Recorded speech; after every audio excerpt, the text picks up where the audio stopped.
Welcome to Threads of Ithelia, a series where we dive into the lore behind those entwined in Ithelia's story and how she came to be the Forgotten Prince. So far, we've looked into the tales of Hermaeus Mora and Vaemina. Now, let's uncover the lore of our third Daedric prince in this series, Peryite.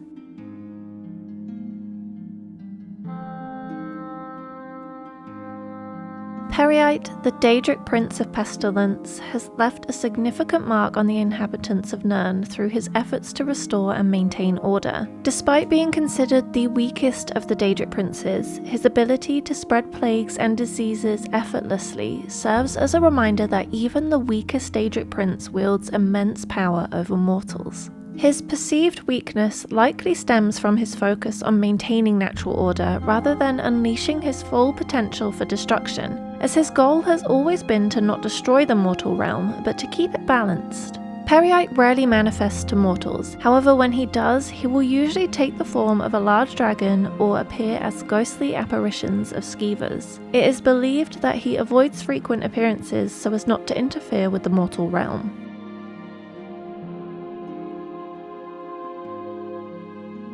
His domain, known as the Pits, is a realm of oblivion inaccessible to mortals. Due to this inaccessibility, its landscape is not well documented. However, it is often compared to the Deadlands. Peryite exerts his power to control these lower planes, maintaining order among the lesser Daedra, including Creatia, across all of Oblivion, which must be no easy task. His followers, whom he blesses with diseases, spread these afflictions wherever they go. Among these followers are secretive cults, such as the Natural Order, composed of higher class individuals who believe that disease is necessary to cleanse the world and establish true natural order. Other cults, like the Diseased and the Order of the Sacred Skeever, adopt more extreme and controversial methods. These cultists actively seek to infect everyone they encounter, often being labelled as imbeciles due to their reckless approach. And although they are persistent, they struggle to find new members. Completely shocking, I know.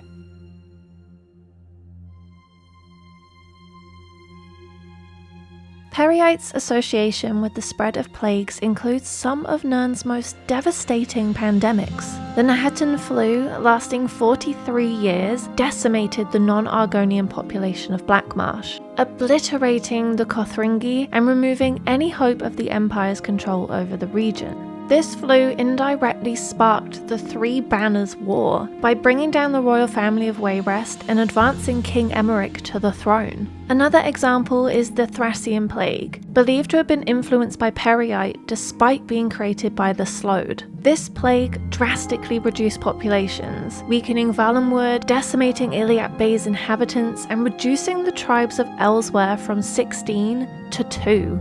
Given his potential involvement in such catastrophic events, Peryite's reputation as a weak or a lesser-known Daedric prince among mortals is likely due to the lack of documentation and the high mortality rate among his followers.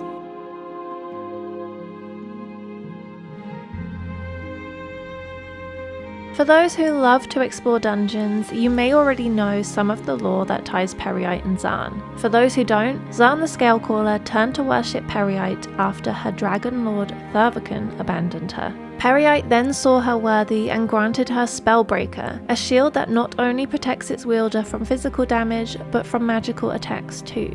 A Peryite cult took up residence in Scalecaller Peak, worshipping both Peryite and Xan. Here they experimented with various diseases in hopes of making a new, all-consuming plague. The aim was to spread a debilitating illness, however this disease ended up making the test subjects more powerful. This is when you, the player, help Jorval DeVoe put a stop to the deadly plague before it spreads to more than just ogres and other creatures residing in Scalecaller Peak. Peryite then infects Jorval, and we don't actually know if he's okay now. Although Peryite's followers are seemingly on the smaller side compared to other Daedric princes, they appear to be the most dedicated I've researched so far. Considering Peryite's aim is to restore order as opposed to taking out the whole of Nirn, his followers clearly have more passion for complete destruction.